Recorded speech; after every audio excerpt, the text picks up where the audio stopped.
स्वरूपम माता स्वरूपम देवी स्वरूपम देवी स्वरूपम प्रकृति स्वरूपम प्रकृति स्वरूपम प्रणम्यम प्रणम्यम प्रणम्यम प्रणम्यम। कुल माता आदिशक्ति जगज्जननी जगदम्बा माते की। आज इस पवित्र तीर्थ स्थल से मैं अपने समस्त चेतनांशों, शिष्यों, माँ के भक्तों, श्रद्धालुओं एवं समस्त विश्व जनमानस को अपने हृदय में धारण करता हुआ माता आदि शक्ति जगत जननी जगदम्बा का पूर्ण आशीर्वाद प्राप्त करता हुआ अपना पूर्ण आशीर्वाद आप समस्त लोगों को समर्पित करता हूँ। आज पुनः एक बार आप लोगों से कुछ चिंतन, कुछ विचार साझा करना चाहता हूँ और अपने शिष्यों सहित समस्त देशवासियों को कुछ सोचने के लिए बिंदु जरूर दे रहा हूँ। वर्तमान समय में देश की जो परिस्थितियाँ हैं, उन परिस्थितियों में हर राष्ट्रभक्त नागरिक को, हर सनातन प्रेमी को, हर हिंदू धर्म के धर्मावलंबियों को सचेत होने की आवश्यकता है, सजग होने की आवश्यकता है। जो बिंदु मैं आज संक्षिप्त रूप से आपके सामने रख रहा हूं, उन बिंदुओं पर विचार अवश्य करना। आज मैंने 3 बिंदुओं पर अपने संक्षिप्त विचार रखने की बात कही है। वर्तमान राजनीतिक क्षेत्र जो है, हमारे जो कथावाचक हैं और सनातन धर्म है। आज जब मैं आपके समक्ष अपनी बात रख रहा हूं, देश को एक सशक्त सरकार मिल चुकी है केंद्र में। हम इतना तो निश्चिंत हो सकते हैं कि देश सुरक्षित हाथों में है, मगर इतना सोच लेने मात्र से शायद देशवासी बहुत बड़ी गलती करेंगे, क्योंकि राज्य सरकारों या केंद्र सरकारों पर ही हम आश्रित होकर के अगर यह सोच लेंगे कि इनसे मानवता की रक्षा होना है या राष्ट्र की रक्षा हो जाना है, तो ये बहुत एक छोटा से एक पक्ष कहलाएगा।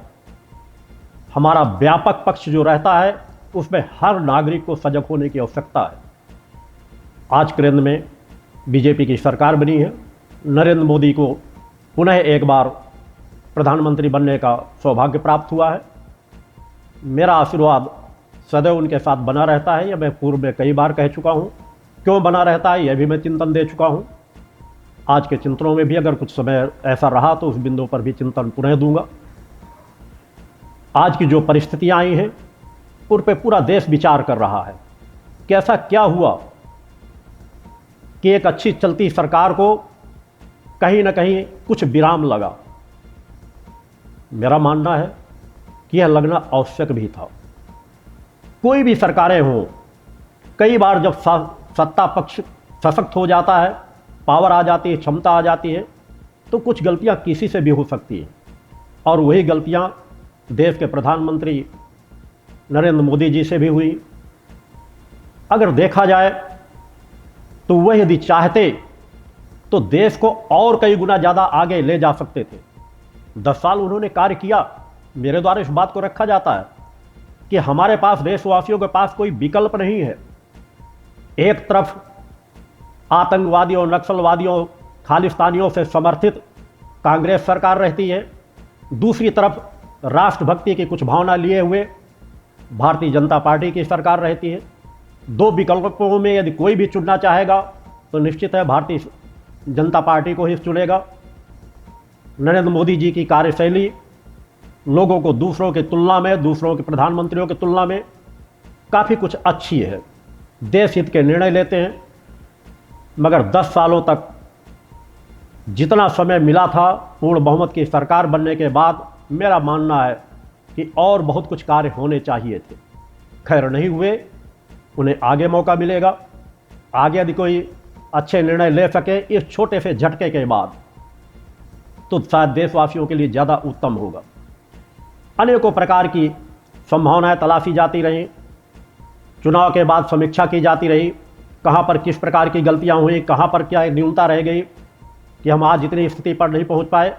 मैंने कहा न्यूनता तो वहीं से प्रारंभ हो गई थी जब हम किसी जड़ को नजरअंदाज करके केवल अपने आप को सर्वशक्तिमान सत्ता साबित करना प्रारंभ कर देते हैं, जिस मूल से हम जुड़े रहते हैं उस मूल को हम आगे बढ़ाने का प्रयास नहीं करते, तो अंदर से खोखला बनाना प्रारंभ हो जाता है। मैंने कहा है कि मेरे विचारों को बीजेपी वाले भी गहराई सुने, देशवासी भी गहराई सुने। वर्तमान में एक सशक्त विकल्प नरेंद्र मोदी जी के रूप में हमें प्राप्त है, मगर उनके द्वारा भी कुछ गलतियां की गई। उन्होंने पिछले 1 वर्षों से बीजेपी को बिल्कुल नजरअंदाज किया। जिस पार्टी से उभर करके आए हैं उस पार्टी को, उसके कार्यकर्ताओं की कहीं पर भी नाम नहीं आता रहा। मोदी सरकार, मोदी जी की गारंटी है, मोदी जी ऐसा करेंगे, मोदी जी ऐसा करेंगे। कार्यकर्ता सोच लिया कि ठीक है, मोदी जी की वजह से सभी लोगों को तो आगे जीत ही जाना है, आ ही जाएंगे। उनके जितने विधायक सांसद जिन प्रदेशों में बैठे हुए थे उन्होंने कार्य करना बंद कर दिया, जनता से संपर्क करना बंद कर दिया, जनता के बीच जाना बंद कर दिया। और अधिकांशतया मोदी जी अच्छा कार्य करते रहे, मगर उनकी ही सरकारें तानाशाही रवैया अपनाती रही, माफियाओं का संरक्षण देती रही, भ्रष्टाचार आधा धुंध उन प्रदेशों में फैलता चला गया, आम जनता त्राहि त्राहि करती रही। मगर शायद हमारे देश के प्रधानमंत्री जो धरातल से जुड़े हुए हैं गहराई से उन बिंदुओं पर नहीं जा सके, क्योंकि वो जहां पर जाते हैं वहां जय जयकार होती है, मोदी मोदी के नारे लगते हैं, और शायद उनसे लगता है कि जनता हमारी खुश है। हमारे अतीत में भी देखा जाए तो राजा महाराजाओं के भी जय जयकार होते थे, मगर फिर भी वह रात्रि में दूसरा भेष धारण कर करके प्रजा के बीच जाते थे, और जाने पर ही उनकी असलियत उनको प्राप्त होती थी। चाहे राम का राज्य देख लिया जाए या किसी का राज्य देख लिया जाए, या हमारे राजसत्ताओं को देख लिया जाए कि हमको धरातल में क्या चल रहा है, जब तक हम उसे समझने का प्रयास नहीं करेंगे तो शायद हर सरकारें एक बहुत बड़ी गलती करेंगी। और वही गलती हुई। चुनाव के समय भी केवल एक ही नारा गूंजता रहा, शायद हर जगह बीजेपी का नाम लिया जाना चाहिए था। उससे कार्यकर्ता उत्साहित होते हैं, कार्यकर्ताओं का सम्मान बढ़ता है। केवल एक सीमित दायरे में बांध देने से हम एक बहुत बड़ी पार्टी, जो विश्व की सबसे बड़ी पार्टी हो, उस पार्टी को हमने नजरअंदाज किया। उस पर और सजग होने की आवश्यकता थी। कर ये बिंदु बाद के हैं, इन बिंदुओं पर बीजेपी को स्वयं विचार करना है कि उन्हें क्या करना चाहिए, क्या नहीं करना चाहिए। कुछ समय बाद, एक चुनाव के परिणाम आने के बाद, लोग अयोध्या वासियों को गाली देना प्रारंभ कर दिया कि उन्होंने कुछ नहीं किया। नाना प्रकार की टिप्पणियां मुझे भी सुनने को प्राप्त होती रही कि अयोध्या वासियों को गालियां दी जा रही है, अयोध्या वासियों ने ऐसा किया, राम का इतना बड़ा मंदिर बनवा दिया गया, इतना एयरपोर्ट बनवा दिया गया, ऐसा कर दिया गया। उन्होंने एक हमारे सांसद को नहीं जिताया। मैंने कहा बिल्कुल नहीं जिताना चाहिए था। वहीं से तो एक सबक मिलना चाहिए। वहीं से तो एक सबक मिला है कि अगर हमारे देश के प्रधानमंत्री अब भी सचेत हो जाएं, हमारे प्रदेश के, उत्तर प्रदेश के मुख्यमंत्री अब भी सचेत हो जाएं, या अन्य प्रदेशों के मुख्यमंत्री थोड़ा सचेत हो जाएं, तो उस दिशा में कार्य करना चाहिए जहां पे कार्य करने की आवश्यकता है। देशवासियों से इससे शांति नहीं मिलेगी। कितने एयरपोर्ट बन गए, कितने बड़े बड़े मंदिर बन गए। मंदिर बनने चाहिए, एयरपोर्ट बनने चाहिए, बड़ी बड़ी आप चीज़ें, जो भी अस्पताल बनाए सब कुछ बनवाएं, मगर याद रखें आप ये किसके लिए बनवा रहे हैं। जिसके लिए बनवा रहे हैं उनका यह एक पक्ष है, वह 8 घंटे घर से बाहर रहते हैं, 10 घंटे बाहर रहते हैं। उन्हें अधिकांश समय अपने घर में गुजारना पड़ता है, अपने पत्नी, बीवी, बच्चों, बहन, बेटियों के साथ गुजारना पड़ता है। वो किस दयनीय स्थिति में जीवन जी रहे हैं, किस तरह का जीवन जी रहे हैं, किस तरह का संघर्षपूर्ण जीवन जी रहे हैं। क्या उनके घर का विकास हुआ? कुछ घर बनवा दिए गए, बांटे गए, अच्छी बात है, मगर इससे उनका घर का जीवन संतुलित नहीं हो सकता। जब वह गरीबी का जीवन जीते हैं, भुखमरी का जीवन जीते हैं, उनके पास बच्चों की फीस जमा करने के पैसे नहीं रहते, कपड़े बनवाने के पैसे नहीं रहते, उनके दवा इलाज कराने के पैसे नहीं रहते। 5 लाख का बीमा करा दिए, 5 लाख निःशुल्क इलाज कराया जाता, मगर अस्पतालों में जाते हैं तो पहले उनसे 25-50 हजार रुपए जमा कराया जाता है।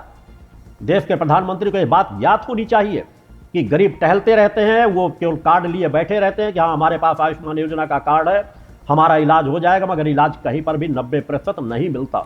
दर दर की ठोकरें खाते रहते हैं। उनकी गरीबी का क्या एक बार विचार नहीं करना चाहिए? अयोध्या से शुरुआत कर देनी चाहिए थी। एक बार अयोध्या के विकास के लिए यदि आप निर्णय लेते कि राम राज्य हमें लाना है, तो जिस तरह मंदिर का विकास हो रहा है उस तरह अयोध्या वासी के हर जिले के हर घर से एक न एक व्यक्ति को आपको रोजगार दे देना चाहिए था। शुरुआत वहां से करनी चाहिए। जिस तरह आप स्मार्ट सिटी बनवा रहे हैं, सब कुछ कर रहे हैं, एक जिले को तो आप ले लेते कि वहां पर प्रभु श्री राम की स्थापना हुई है।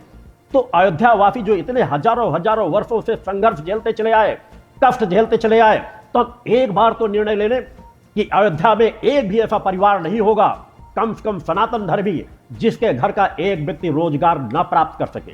मैं बार बार कह रहा हूं कि सनातन धर्मी शब्द संबोधन कर रहा हूं। हो सकता है मेरे विचार एक पक्षी लगे, मगर क्या आप उम्मीद करते हैं कि इस्लाम धर्म से जुड़ा हुआ कोई व्यक्ति राष्ट्रभक्ति की बात करेगा, देशभक्ति की बात करेगा, या वह नरेंद्र मोदी जैसे प्रधानमंत्री को वोट अपना दे देगा? कतई नहीं। प्रथम तो उन्होंने वोट नहीं दिया, दूसरा कांग्रेस और समाजवादी पार्टी का गठबंधन, तीसरा 25% वह समाज जो वहां दयनीय स्थिति में जीवन जी रहा है। रोजगार कितने लोगों को मिल जाएगा? 1000, 2000, 5000, 10,000 लोगों का। बाकी अधिकांश है दूसरे प्रदेशों में अगर कोई होटल भी खोल रहा है तो अंग्रेजी बोलने वाले दूसरे प्रदेशों के कार्यकर्ताओं को ला करके, नौकरों को ला करके वहां नौकरियां दे रहा है। उनको क्षेत्रीय लोगों को नौकरियां नहीं मिल रही। क्षेत्रीय लोग वही को ही पड़े हुए हैं। इस बात से भी इनकार नहीं किया जा सकता कि अनेकों जगह पर भूमि घोटाले वहां पर किए गए, गरीबों से कम पैसे पे जमीन ली गई और अधिक पैसे में जमीन बेची गई, उनको समय पर मुआवजा नहीं दिया गया। एक बार पूरी सरकार को ध्यान दे देना चाहिए था, प्रदेश सरकार, केंद्र सरकार को, कि अयोध्या का एक भी घर गरीब न रहे, एक भी घर में गरीबी न होती। एक बार वह सोच, एक बार वह विचार बना लिया जाता, शायद देशवासी कोई भी आपत्ति न करते। अगर आप वहां से शुरुआत करते कि हम मंदिर बनने के साथ ये घोषणा कर रहे हैं कि हर घर का एक व्यक्ति का रो, वहां कोई किसी को नौकरी नहीं है, वो सामने निकल करके आए, अपना आवेदन दे और हमें उसमें तत्काल नौकरी देंगे। नौकरी देनी चाहिए थी, नहीं दी गई। केवल हमेशा ध्यान रखिए, रोडों से बन जाने से, बड़े बड़े महल बन जाने से, बड़े बड़े अस्पताल बन जाने से जनता रीझने वाली नहीं है। जनता गरीबी का जीवन जी रही है, जनता असमर्थता का जीवन जी रही है, जनता को शिक्षा का अभाव है और उन्हें जो कोई गुमराह करना चाहेगा वो बड़े आसानी से गुमराह कर लेता है। मात्र 2.5 किलो, 4 किलो, 5 किलो, 10 किलो दाना दे देने से, अनाज दे देने से उनका कल्याण होने वाला नहीं है। उनको तो हम हमेशा भुखमरी का अपंग बना करके रख रहे हैं। इसको देने की योजना मेरा मानना तत्काल बंद की जानी चाहिए और तलाशो उन घरों को जिन घरों में आप दे रहे हो। अगर उन घर का कोई भी व्यक्ति कोई कार्य कर सकता है तो उनको एक एक नौकरियां दे दो। वो अपने पर गरीब कोई भी भीख मांग करके जीवन नहीं जीना चाहता, उसको यदि नौकरी दे दी जाए। हम 10 साल का शासनकाल प्राप्त हो और हम गरीबी मिटाने के नाम पे आज भी उन्हें अन्न बांट रहे हो। हम उन्हें बांट सकते हैं नौकरियां, बांट सकते हैं उन्हें व्यवसाय, कुछ शायद ज्यादा खर्च करके, सरकार कुछ ज्यादा मदद करके, तो शायद वह सामर्थ्य के साथ आगे बढ़ रहे होते। हम कर सकते हैं देश को नशा मुक्त। यदि हम नशा मुक्त कर दें तो आज वो जो गरीब परिवार हैं, उन गरीब परिवारों में जो थोड़ा बहुत मिलता है वो भी नशे में गंवा देते हैं। शायद इन बिंदुओं पर गहरे से विचार नहीं किया गया। जो विचार करने के बिंदु हैं, देश में अच्छी सरकार चलाई गई, इस बात से इनकार नहीं किया जा सकता। कई अच्छे कार्य किए गए, मैंने हर मंचों से उनकी सराहना की है, मगर हम धीरे धीरे करके देश को खोखला करते जा रहे हैं। एक बहुत बड़ा समाज हमसे कटता चला जा रहा है और उसमें अधिकांश समाज गरीब समाज है और इसी का फायदा राहुल गांधी ने उठाया। राहुल गांधी ने यही तो कहा था, सजग होना चाहिए थे देश के प्रधानमंत्री को। राहुल गांधी ने यही तो कहा था केजरीवाल से मुझे कुछ सीखना है, और उन्होंने यही सीखा कि जिस देश की जनता को हमने इतने सालों तक गरीब बना रखा है शासनकाल में, नेहरू खानदान ने जब से शासनकाल किया गरीबों को सताया ही है, कमजोर ही बनाया है, उन्हें असमर्थ ही बनाया है। और केजरीवाल से एक बात उन्होंने सीख ली कि उन गरीबों के भावनाओं को बड़े आराम से खरीदा जा सकता है। क्या करें, वो मजबूर हैं। उनकी वित्त की जो परेशानियां हैं, अगर खटाखट उनको 1 लाख रुपए मिलना शुरू हो जाएगा तो ऐसी घोषणा करने के बाद कौन वोट किस आपको बीजेपी को देगा? आप चाहे जितना अच्छा कार्य कर रहे हो, आप एक तरफ अच्छा कार्य रख दें, एक तरफ 1 लाख रुपए देने की बात कर लें। गरीब व्यक्ति जो अनपढ़ है, जिन्हें शिक्षा नहीं दी गई, जिन्हें वेदों शास्त्रों का ज्ञान नहीं, जिन्हें राष्ट्रभक्ति का पाठ नहीं पढ़ाया गया, जिनको नजदीकता नहीं दी गई, जिनको अछूत माना गया, जिनको दूर रखा गया, मेरा मानना है अगर वो 1 लाख रुपए को चयन करते हैं तो वो दोषी नहीं है। उनको इस दयनीय स्थिति में हमने ला करके रख दिया है। जो हमारे देश के सशक्त स्तंभ थे, सशक्त उन्हीं ने, चाहे आजादी की लड़ाई हो, गरीबों, असमर्थ, असहायों ने इस देश को आगे बढ़ाया है, मजदूरी करके, सेवा करके, सफाई करके, सभी क्षेत्रों में कार्य करके। मगर आज तक हमने उन गरीबों को क्या दिया? हमने उन पिछड़ी जातियों को क्या दिया? केवल थोड़ा सा आरक्षण। इस आरक्षण से भी उनका कल्याण होने वाला नहीं है। एक सशक्त योजना आनी चाहिए, किसी जाति धर्म से ऊपर उठ करके कि समाज का किस तरह गरीबी से ऊपर उठाया जा सकता है, उस दिशा में कार्य करने की आवश्यकता थी। और खटाखट जिस तरह की उन्होंने योजना चलाई, मेरा मानना है, मैं देशवासियों से कहना चाहूंगा जिन्होंने उनको वोट दिया, जो भी उनके क्या है, अब समय आ गया है चटाचट करने की। जो आपके घर में आया हो, अब उनके गालों में चटाचट लगाइए, तभी वो सुधरेंगे। देशवासियों को खरीदना चाहते हैं, इस देश को लूटना चाहते हैं, पैसे के बल पर चाहते हैं हम वोट खरीद करके और देश पर शासन कर लें। राहुल गांधी, अभी ऐसा सोचना भी मत। अभी बहुत पापड़ बेलने पड़ सकते हैं, पापड़ बेलते बेलते हो सकता है जिंदगी गंवा लो। मैं कांग्रेस पार्टी का सख्त विरोधी हूं, इसलिए कि उसमें राष्ट्रद्रोहियों की, नक्सलियों की, अर्बन नक्सली, राष्ट्रद्रोही मानसिकता के लोग, खालिस्तानी मानसिकता के लोग और अर्बन खालिस्तानी मानसिकता के लोगों की भरमार है। इसीलिए कांग्रेस पार्टी से अच्छे अच्छे लोग निकल करके बाहर चले गए। और मेरा मानना है कि आज भी अगर कोई राष्ट्रभक्त कांग्रेस पार्टी का समर्थन करता है तो शायद वह देश के साथ सबसे बड़ी गद्दारी कर रहा है। इस बिंदु पर सजग होने की आवश्यकता है। इन बिंदुओं पर मैं विस्तार से भी और चिंतन दूंगा कि नेहरू खानदान ने आज तक हमारे देश को किस दिशा पर ले जाकर के खड़ा कर दिया, और आज भी जहां पर भी होता है विरोधी ताकतों को, नक्सलियों को, खालिस्तानियों को सतत बढ़ाया जा रहा है। और यही कार्य हमारे केजरीवाल ने भी किया। देश को एक आशा जगी थी कि एक और नेता उभर करके आ रहा है केजरीवाल के रूप में, वो शायद गरीबों की बात करके, गरीबों के उत्थान की बात करेगा, मगर सत्ता के लोभ में उन्होंने खालिस्तानियों से समर्थन प्राप्त किया, भ्रष्टाचार को बढ़ावा दिया, शराब माफियों को बढ़ावा दिया, और आज इसके परिणाम में वो जेल की सलाखों में पड़े हुए हैं। खालिस्तानी देश को खोखला करते चले जा रहे हैं। कंगना रनौत को प्लेटफॉर्म एयरपोर्ट में थप्पड़ मार दिया गया, उसके बाद भी देशवासियों के देश में रहते हुए लोग उस तरह के खालिस्तानी मानसिकता की, उस महिला को जिसने एक खालिस्तानी मानसिकता में आकर के तमाचा मारा, उसने कहा कुछ भी हो, देश के अनेकों लोग उसके समर्थन कर रहे हैं, उसके समर्थन में खड़े हैं। मेरा मानना है जो ऐसे लोगों का समर्थन करते हैं उनका सामाजिक बहिष्कार होना चाहिए। उसको तो तुरंत पन्नू बैठा हुआ अमेरिका में बैठा हुआ, उसने तुरंत 8 लाख की घोषणा कर दी और घोषणाएं कर दी जाएगी। अमृतपाल जैसा आतंकवादी इतने भारी मतों से जीत जाता है और हम कहते हैं यही लोकतंत्र है। मीडिया भी कहता है यही लोकतंत्र है। यह लोकतंत्र नहीं है, यह लोकतंत्र में बदनुमा दाग हैं। यह हमारा खोखला लोकतंत्र है। लोकतंत्र तो ऐसा होना चाहिए जहां नक्सलवादी खालिस्तानी मानसिकता के लोगों को चुनाव लड़ने से पहले ही रोका जाए। ऐसे कानून बनने चाहिए कि कम से कम जिनके ऊपर इस तरह के केस दर्ज हैं वह चुनाव न लड़ पाए। कुछ कमियां रही, खालिस्तानियों को जितना मौके मिलते रहे कि हमारे लाल किले में आकर के भी उन्होंने जिस तरह का नंगा नाच नाचा, वो देश के इतिहास में सदा सदा के लिए दर्ज हो गया है। कुछ कमियां रही, किसान आंदोलन को भी जो सही दिशा देनी चाहिए सरकार उस दिशा को नहीं दे सकी। मैं चाहता हूं सरकार अच्छे से चले, इसके प्रति मेरा चिंतन भी बना रहता है, मगर ये इन कमियों को राजसत्ताओं पे बैठे हुए लोगों को सुधार करना चाहिए। भ्रष्टाचार में तत्काल रोक लगाई जानी चाहिए। चरम सीमाओं पे भ्रष्टाचार व्याप्त है। विधायक सांसद अभी जीत करके नहीं गए, अपने अपने क्षेत्र के शराब माफियाओं का संरक्षण देना प्रारंभ कर दिए। क्योंकि मेरा भक्ति मानव कल्याण संगठन जन जन से जुड़ा हुआ है, नींव से जुड़ा हुआ है, गहराई से जुड़ा हुआ है। हर गांव गली की खबर मेरे पास तक रहती है, अपने ध्यान चिंतन के माध्यम से, उन कार्यकर्ताओं के माध्यम से भी, कि देश में कहां क्या हो रहा है। हमारी तीनों धाराएं, भारतीय शक्ति चेतना पार्टी, पंजोस शक्ति सिद्धाश्रम और भक्ति मानव कल्याण संगठन के माध्यम से देश के कोने कोने में जनसेवा के कार्य किए जा रहे हैं और मेरे कार्यकर्ता सतत उस कार्य में लगे हुए। हम किसी लाभ हानि से परे होकर के अपने जीवन का एक एक पल परोपकार के कार्यों में लगा रहे। आज दूसरा पक्ष है, राजसत्ताएं जिन कथावाचकों की जय जयकार करती है, मैं सनातन और कथावाचकों के बीच का संक्षिप्त सा चिंतन आज देना चाहूंगा समय पाने पर, इन पर विस्तार से। और पिछले 25 सालों से मैं इन बिंदुओं पर आवाज उठा रहा हूं, मगर आज भी वो सजग नहीं हो रहे। सनातन के अपने आप को ध्वजवाहक समझते हैं कथावाचक। कथाएं होनी चाहिए, भगवान की जितनी कथाएं हो, जगह जगह कथाएं हो, अच्छी बात है। 10% ही ऐसे कथावाचक होंगे जो सार गर्भित चिंतन देते हैं। बाकी 90% कथावाचक सनातन धर्म पर कलंक हैं, अधर्मी हैं, अन्यायी हैं, लोभी हैं, लंपट हैं, दुराचारी हैं।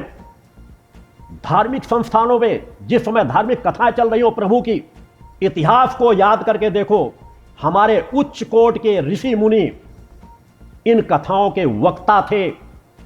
चाहे भागवत हो, चाहे किसी चीज के, चाहे जिस पुराण के हो, जिस तरह की हो, वो योग्य थे, तपस्वी जीवन जीते थे। नाच गाना, रास रंग उनके उस विचारधारा में घुन की तरह कहां से समा गया, कहां से व्यभिचार भर गया। मैं व्यभिचार शब्द संबोधन करूंगा। जहां विकार भर जाए, जहां वासनात्मक चिंतन भर जाए, कथाएं कितनी देर की जाती हैं। 90% नाच गाना, यहां तक बार बालाओं को बुला करके नाच गाना कराया जा रहा है। लोग पहले से तैयार होकर के आते हैं कि ये कथावाचक अच्छे कराते हैं, उनके लिए पहले से टीमें बन करके आती हैं और नाच गाना प्रारंभ होता है। आधे से अधिक समय पर संगीत में बस थिरकने का काम चलता है। युवा वर्ग बियर पी करके आते हैं, नशा कर करके आते हैं और वो उनसे पूछा जाए बाद में जान के लोग, अरे हम तो नाच देखने आते हैं। और यही कारण है कि हमारा युवा वर्ग इतनी कथाएं सुन सुन कर करके भी धीरे धीरे करके धर्म के प्रति अनास्था पैदा कर रहा है। वह देख रहा है यही सब कुछ चल रहा है। मैं उन कथावाचकों से कहना चाहता हूं, जो नाच रास रंग में अपने आप की कथाओं को डुबो करके सोच रहे हैं हम बड़े भाई कथावाचक हैं, हम भीड़ इकट्ठा कर लेते हैं। एक कलिकाल है। भीड़ गलत रास्ते में जाओगे तो भीड़ तो इकट्ठी हो जाएगी, मगर भीड़ किस चीज के लिए इकट्ठी हुई है? वही जो कथाएं जिनको आप सुनाते हो, जिनको महिमा मंडन करते हो सकता है उनसे आप करोड़ों करोड़ों रुपए ले लेते हो। वही जब कथाएं सुन करके जाती हैं, वहां पर जाकर के चाहे घर में जाके अपने चौकीदार के साथ मारपीट करती हैं, नौकरों के साथ दुर्व्यवहार करती हैं, गरीबों के साथ दुर्व्यवहार करती हैं, सभी महिला हो चाहे पुरुष हो। सामने हो सकता है मंच के सामने लगे, मगर ये एक खोखला है। शराब पीना, बियर पीना, साल में एक बार रास रंग के लिए कथाएं किसी बड़े से बड़े कथावाचक करवा लेना। और कथावाचक कहते हैं भाई हम जैसा समय मांग रहा है हम वैसा परोस रहे हैं। तो तुम गद्दार हो, मक्कार हो, सनातन द्रोही हो। सजग होने की जरूरत है। हमारे ऋषि मुनियों ने क्यों नहीं किया? हमारे ऋषि मुनि तपस्वी थे, तप करते थे। नाच रस रास रंग संगीत का मैं विरोधी नहीं हूं, उसको अलग से करिए, अलग से मंच कर दीजिए। जब नाच की कोई कार्यक्रम शादी ब्याह में लोग करते हैं उसका मैं ज्यादा विरोधी नहीं हूं, अलग से आप आयोजन कीजिए, संगीत होना चाहिए। मगर मेरा मानना है धार्मिक कथाओं में जहां आप देवी देवताओं के बारे में बता रहे हैं, धर्म पुरुषों के बारे में बता रहे हैं, तो उनके जीवन का मात्र 10% चिंतन, 10% विचारधारा को इस तरह ग्लास रंग से डुबो दो कि जैसे लगता है वो जीवन उनका वैसा ही था। तो युवा भी वही करते हैं कि जब भगवान कृष्ण ऐसा करते थे तो हम भी कर रहे हैं, क्या गलत कर रहे हैं? अरे भगवान कृष्ण के पूरे जीवन की यात्रा को यदि समाज को 50% दे दोगे तो समाज जो नास्तिकता के गर्त में जा चुका है वो उससे ऊपर उठ करके तपस्वी बनता, वीर बनता, साहसी बनता, परोपकारी बनता, त्यागी बनता, सत्य धर्म के का रक्षक बनता। मगर वह आप लोग कुछ नहीं कर पा रहे हो। आप लोग कायर हो, नपुंसक हो, डरपोक हो। आप बीजेपी के साथ भी जुड़े रहते हो, कांग्रेस के साथ जुड़ते रहो। जिस प्रदेश में जिसकी सत्ता आने वाली होती है दुम हिलाते वहीं पर जाकर के खड़े हो जाते हो और कहते हो तो हम तो सब साधु तो सबका होता है, संत तो सबका होता है, और उनकी चाटुकारिता करते रहते हो। अगर कोई राष्ट्र के प्रति एक विचारधारा का जीवन नहीं जीता, मैं किसी एक पार्टी की गुलामी की बात नहीं कर रहा हूं। दर्जनों पार्टियां हो सकती जो देश के लिए अच्छा कार्य कर रही हो।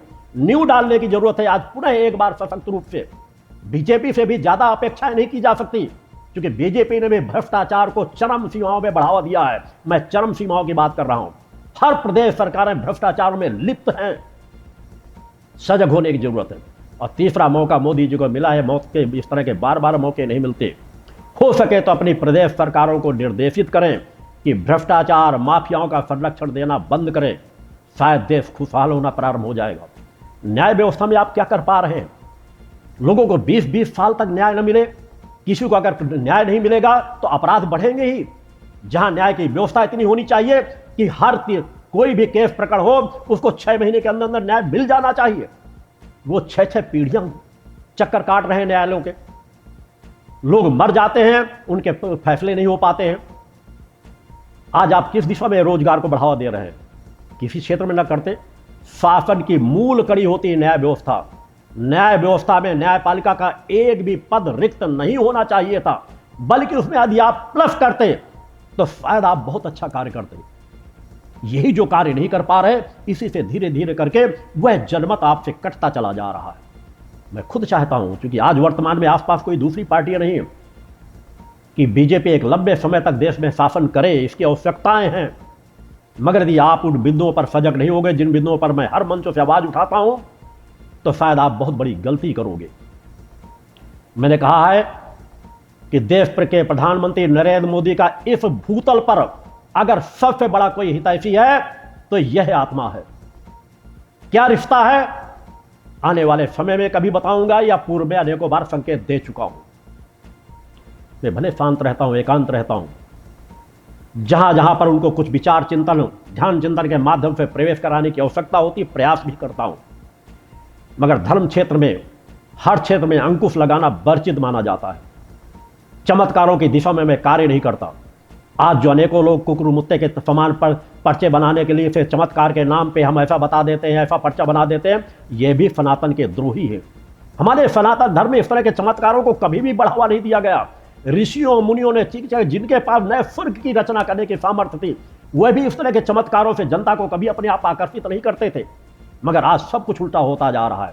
देवी देवताओं, जिन्होंने देवी देवताओं की कभी दर्शन मात्र नहीं प्राप्त किए, उनकी कृपा के प्राप्त वो ऐसा कर रहे हैं और बड़े बड़े कुकुर मुत्ते के समान पनपते चले जा रहे हैं। कोई अपने को बड़ा भाई कह रहा है, कोई छोटा भाई कह रहा है।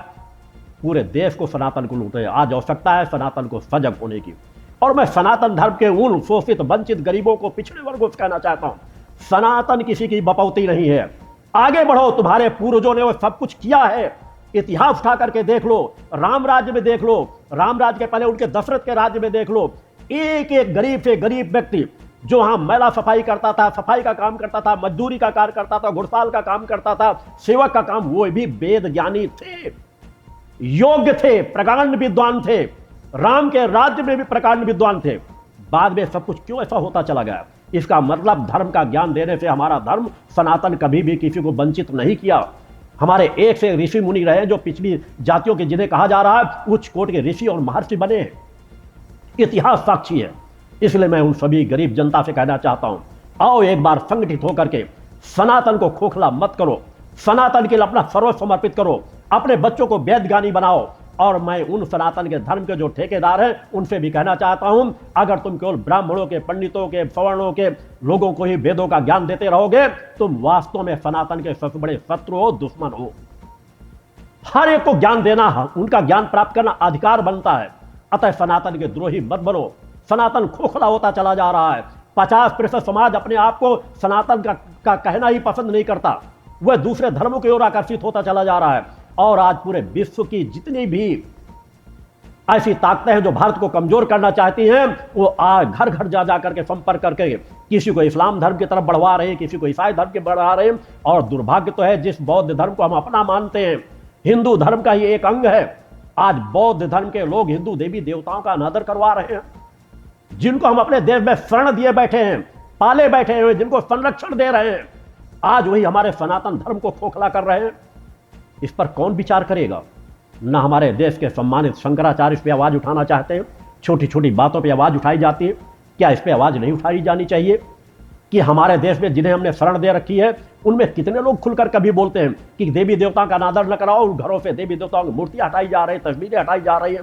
गांव के गांव में गरीबों को यहां जा करके उनको हिंदू धर्म विरोधी बनाया जा रहा है। और कुछ पढ़े लिखे इडियट भी ऐसे हैं जो कहते हैं आई एम नॉट हिंदू, उनको हिंदू कहने में शर्म आती है। शायद इसमें बड़ा दुर्भाग्य और कुछ नहीं होगा। इस पूरे देश को एक शिकंजे में कसता चला जा रहा है नक्सलवाद, खालिस्तानवाद और सबसे बड़ा जिहादी मानसिकता के लोगों ने इस देश में बहुत बड़ा शिकंजा कस रखा है, जिसके निकलने में हजारों साल भी लग सकते हैं अगर यही रवैया चलता रहा।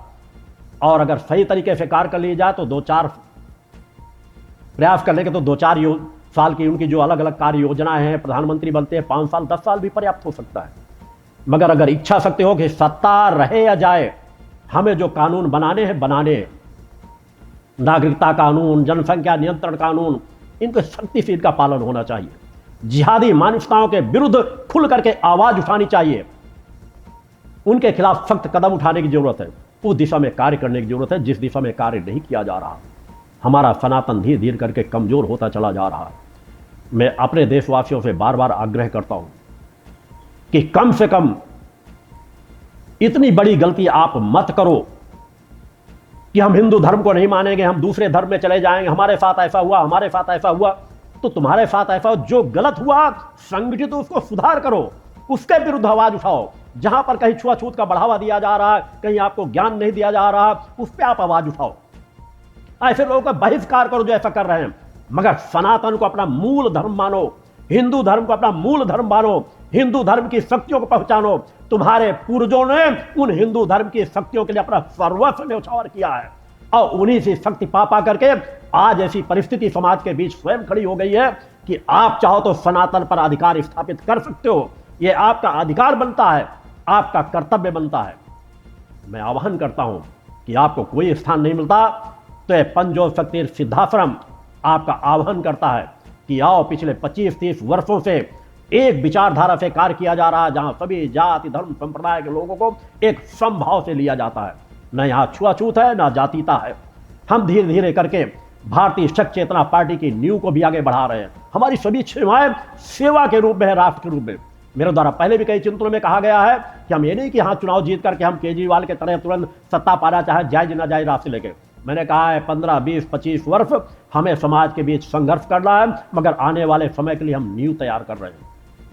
मैं उन शिष्यों को भी अपना आशीर्वाद प्रदान करना चाहता हूं जो खड़े होकर के अपने हर जगह जहां जहां पे आवश्यकता पड़ी है वहां पर खड़े होकर के, अगर वो 500 थे तो 1000 में वो अपने वोटों को बदलने में सफल हुए, 2000 वोटों में, 5000, 10,000, 15,000, इससे वोटों से ज्यादा वोटों में अपने आप को परिवर्तन करने में सफल हुए। मैं उन्हें भी अपना आशीर्वाद देता हूं। और आज वर्तमान में अगर बीजेपी की सरकार केंद्र में मौजूद है तो कम से कम 50 से अधिक सीटों में हमारी भारतीय शक्ति चेतना पार्टी ने, भक्ति मानव कल्याण संगठन ने, पंजोर शक्ति सिद्धाश्रम ने, तीनों धाराओं ने उन्हें खुला समर्थन दिया है। जहां समर्थन मांगा गया समर्थन दिया है। हम राष्ट्र हित के लिए अगर आज जहां जरूरत है वहां की, यही इसीलिए तो हम अपनी ताकत को बढ़ा रहे हैं। इसलिए तो भारतीय शक्ति चेतना पार्टी की नींव डाली जा रही है कि हम एक ताकत के साथ जहां आवश्यक होगा मदद करेंगे, और जहां ताकत के बल पर समाज को दबाया जाएगा वहां विरोध के स्वरूप में खड़े भी होंगे। हम अपनी ताकत को दिन दूना रात चौगुना गति से सतत बढ़ाते चले जाएं। संगठन के कार्यकर्ताओं से मैं आह्वान करना चाहता हूं, इस जीवन की यात्रा बार बार आपको नहीं प्राप्त हो पाएगी। आपका गुरु पिछले 30 सालों से 24 घंटे में मात्र 2.5 से 3 घंटे नींद लेता है। आपसे कहा जाता 6 घंटे नींद लो, 8 घंटे अपने कार्यों को देख लो घर के, बाकी समय समाज सेवा के परोपकार के कार्य में लगा दो। उस काल में आप जीवन जी रहे हो जिस काल में मां का अखंड अनुष्ठान अनंत काल के लिए पिछले 27 वर्षों से चल रहा है। यहां पर जिस स्थान से करोड़ों करोड़ों लोग लाभान्वित हो रहे हैं, जहां पर सभी लोग जो भी आते हैं उनके रहने की व्यवस्था, भोजन की व्यवस्था निःशुल्क प्रदान की जाती है, जहां पर जन जन पे आप जाकर के अपनी विचारधारा, जहां पर किसी एक भी दवा दिए बगैर अब तक लाखों लाख लोगों को, दसियों लाख लोगों को नशा मुक्त किया जा चुका है। होगा विश्व के अंदर ऐसा कोई एक स्थान जहां पर कोई एक व्यक्ति बता दे जिसने 1500 लोगों को भी बिना दवा के नशा मुक्त किया हो। यह वह स्थान है जहां लाखों लाख लोगों को पूर्णतया नशा मुक्त किया गया है, बिना किसी दवा के, केवल आशीर्वाद के स्वरूप पर। मेरी एकांत की जो साधना होती है, जब लोग नशा छोड़ने आते हैं तो उन्हें केवल बताता ही नहीं हूं, शक्तिपात जिसे कहते हैं उसे देखें। मैं अपने नेत्रों के सामने जब उनको देखता हूं तो अपनी चेतना तरंगों का एक आशीर्वाद उन्हें प्रदान करता हूं। इसी का परिणाम होता है कि 24 घंटे भी यहां रहने की जरूरत आते हैं और यहां का आशीर्वाद लेके जाते हैं। मेरे द्वारा मां का आशीर्वाद स्वरूप जो शक्ति जल दिया जाता है, जिसके साथ भी मेरा आशीर्वाद जुड़ा रहता है, और उसी के माध्यम से नशा मुक्त हो रहे हैं। इससे बड़ा चमत्कार इस तरह के होते हैं जहां पर कण कण हमें समाज को दिशा दे रहा है, जहां हम अपने से ज्यादा अधिक आकर्षित करते हैं अपनी दिव्य शक्तियों को, माता भक्ति की ओर, जो यहां पर दिव्य शक्तियां स्थापित है इस पवित्र स्थल पर, कि आओ इस पवित्र स्थल पर बैठ के किसी स्थान पर शांत चित्त होकर के बैठो। दुनिया के किसी दूसरे धार्मिक स्थानों से करोड़ों गुना ज्यादा तुम्हें यहां से ऊर्जा प्राप्त होगी, क्योंकि एक ऋषि अपने जीवन का कण कण, क्षण का एक एक पल, साधना का एक एक क्षण मानवता के कल्याण के लिए समर्पित कर रहा है। चैतन्य कर रहा हूं यहां के एक एक कण को, ऊर्जावान बना रहा हूं यहां के एक एक कण को। आने वाले समय में यह धर्म की धुरी बनेगा, समाज को दिशा देगा, तीनों धाराओं को दिशा देगा। देश के लिए सजग होने की जरूरत है। देशद्रोहियों का महिमा मंडन किसी जगह ना हो, ऐसे लोगों को विरोध करो। कई बिंदु हैं। अभी तक तो मेरा चिंतन स्थान से अपने क्रमों में बराबर रहना ज्यादा पसंद करता था, मगर मुझे लग रहा है कि खुल करके समाज का मार्गदर्शन और कुछ बिंदुओं पर आवाज उठाने नितांत हो सकता है। इसलिए प्रयास करूंगा कि जिस दिन मेरे कोई खास साधनात्मक कर्म नहीं रहते तो हर गुरुवार को मेरे किसी न किसी बिंदु पर आपको नए विचार, समाज को दिशा देने वाले अवसर प्राप्त होंगे।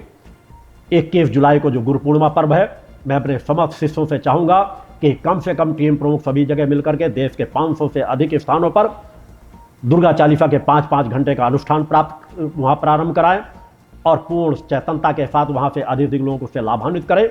हमें उस जगत जननी की ऊर्जा ही जन जन तक पहुंचाना है। वही जगत जननी जिसे देवादेव भी मां कहकर पुकारते हैं, उसी जगत जननी के प्रभाव का परिणाम है आज देश में धीरे धीरे सनातन सत्य की ओर करवट ले रहा है। अनेकों देवस्थान जो हजारों हजारों साल से जहां का अस्तित्व समाप्त हो गया था, वहां फिर वह चेतनता से अपना स्थान प्राप्त कर रहे हैं। 2500 वर्षों पहले जो मेरे द्वारा भविष्यवाणियां की गई थी, वो धीरे धीरे करके समाज के सामने स्पष्ट होती चली जा रही है। मैं एकांत रहकर शांत नहीं बैठा रहता। रात्रि में भी जब आप सोते हो तो किसी न किसी क्षेत्र में परिवर्तन डालने की मेरी क्रियाएं चलती रहती हैं। मैं कौन हूं इसे जिसे समझना हो, मेरे शब्दों को कभी अहंकार में ना ले ले। अहंकार का तो मैं जीवन ही नहीं जीता हूं। मैं उस परम सत्ता के एक रचकण मात्र हूं, साधक हूं, एक समान इंसान की तरह ही जीवन जीता हूं। जिस तरह दूसरे लोगों के पास, जिनके पास कुकुर मुत्ते के समान जो दूसरी शक्तियों को भी प्राप्त कर लेते हैं, इस तरह उछलते हैं कि खजूर के पेड़ की तरह बढ़ जाना चाहते हैं, ऐसे लोगों के लिए पूरे विश्व अध्यात्म जगत को साधनात्मकता बल्कि मैंने चुनौती दी है कि जिसके पास क्षमताएं हो, आए, आकर के उन चुनौतियों का सामना करें। आना उन्हें पड़ेगा, रास्ता मैं दिखा रहा हूं, क्योंकि चुनौती पिछले 25 वर्षों से मैं दे रहा हूं, दूसरा कोई नहीं दे रहा। और दूसरा वैसा कार्य करके समाज के बीच दिखा रहा हूं। हमारे संगठन के कार्यकर्ताओं ने 2000 से अधिक स्थानों पर नाजायज नशे की खेपें पकड़ाई है। देश के अंदर कोई संगठन हो तो बता दे। पिछले 27 सालों से मेरे जो शक्ति से इस दिव्य सिद्धाश्रम में मां का अखंड गुणगान चल रहा, दुनिया का कोई दूसरा ऐसा धार्मिक स्थल हो तो मुझे बता दे। 10 लाख से ज्यादा लोगों को मैंने नशा मुक्त किया है। देश का कोई दूसरा स्थान हो तो बता दे। आज इतने कम समय में 25 लाखों से ज्यादा दीक्षा प्राप्त शिष्य समाज में सेवा कार्य में लगे हुए हैं। निष्ठा विश्वास मां की आराधना भक्त करते हैं। करोड़ों करोड़ों लोगों को इस स्थान से लाभान्वित कर चुका हूं। अब तक करोड़ों लोगों से व्यक्तिगत मिल चुका हूं, बिना किसी तरह का 1 रुपए का भी पैसा लिए, सहयोग लिए उनसे। मेरे लिए गरीब अमीर सभी होते हैं। मेरी जो विचारधारा है, उस विचारधारा में समाज का हित और कल्याण छिपा हुआ है। समाज यदि गलत दिशा में जाएगा तो उसे सही दिशा में लाना आवश्यक है। कथावाचक मेरे लिए गालियां दे सकते हैं, अपशब्द कह सकते हैं। मैंने कहा है कि उससे मेरे जीवन में कभी कोई फर्क नहीं पड़ने वाला। मैं सिर्फ उस परम सत्ता की ओर देखता हूं, अपने कर्तव्य की ओर देखता हूं, और उस परम सत्ता और मेरे बीच जो रिश्ता जुड़ा हो उसमें कोई कमी ना आने पाए, केवल उस पर ध्यान रखता हूं। उस परम सत्ता का निर्देशन ही मेरे लिए पत्थर की लकीर होती है। और हम अपने शिष्यों से भी चाहता हूं कि यहाँ का निर्देशन अपने जीवन में पत्थर की लकीर मान करके चलोगे, तभी हम समाज का हित कर सकेंगे। छोटी छोटी संस्थाएं आप दिशा भ्रमित समाज कर रही हो। मैं इन छोड़ों पर संक्षिप्त रूप से उस विषय पर और आगे जैसे आवश्यकता हो कहूंगा। आर्य समाज के द्वारा भी समाज को वर्तमान में दिशा भ्रमित किया जा रहा है, जो सनातन का ही एक अंग है। आर्य समाज द्वारा भी देवी देवताओं के मंदिरों को विरोध किया जा रहा है। और भी अपनी संस्था चलाने के लिए आर्य समाज के लिए दयानंद सरस्वती का सभी सम्मान करते हैं, मगर दयानंद सरस्वती से हजारों गुना ज्यादा सामर्थ्य रखने वाले हमारे ऋषि मुनि हुए हैं। उन्होंने देवी देवताओं का कभी अपमान नहीं किया, मंदिरों की स्थापना की है, मूर्तियों की स्थापना की है, सनातन धर्म को एक दिशा दी है। उनसे ज्यादा बड़े तपस्वी रहे, उनसे बड़े ज्ञानी रहे। वेद आज की देन नहीं है, वेदों का सम्मान सभी करते हैं। आत्मज्ञान में सभी वेद समाहित रहते हैं। मैं उन्हें भी चुनौती देता हूं कि आओ, तुम्हारी संस्था से कुछ बातें ऐसी उठी हैं। नवरात्र का जो यहां पर अक्टूबर की नवरात्र में, नवरात्र का शारदीय नवरात्र का जो शिविर होगा, उस नवरात्र के शिविर में आह्वान करता हूं कि तुम्हें यदि मिलना है तो मिलकर के अपनी जिज्ञासाओं को शांत कर सकते हो, मगर समाज को दिशा भ्रमित मत करो। इस तरह दिशा भ्रमित करने से सनातन कमजोर हो रहा है। हमें सनातन की रक्षा, मानवता के हित के लिए, विश्व के कल्याण के लिए नितांत आवश्यकता है। अतः इन बिंदुओं पर विचार करें। देश के प्रधानमंत्री के साथ मेरा आशीर्वाद जुड़ा हुआ है। मैं चाहूंगा ये 5 साल का कार्यकाल नशा मुक्त देश बनाने के लिए, भ्रष्टाचार मुक्त देश बनाने के लिए, माफियाओं को पर सिंगंजा कसने के लिए और न्याय समाज को समय पर मिले, उसके लिए पूरा देने का प्रयास करें। जनसंख्या नियंत्रण कानून बनाएं और जो जिहादी करोड़ों करोड़ों की तादाद में देश में आकर के छिप करके बैठ गए हैं, उनकी तलाश करके देश से बाहर करें। और इन्हीं शब्दों के साथ मैं अपने समस्त शिष्यों, माँ के भक्तों को, देशवासियों को अपना पूर्ण आशीर्वाद प्रदान करता हूँ। बोल जगदम्बा माते की।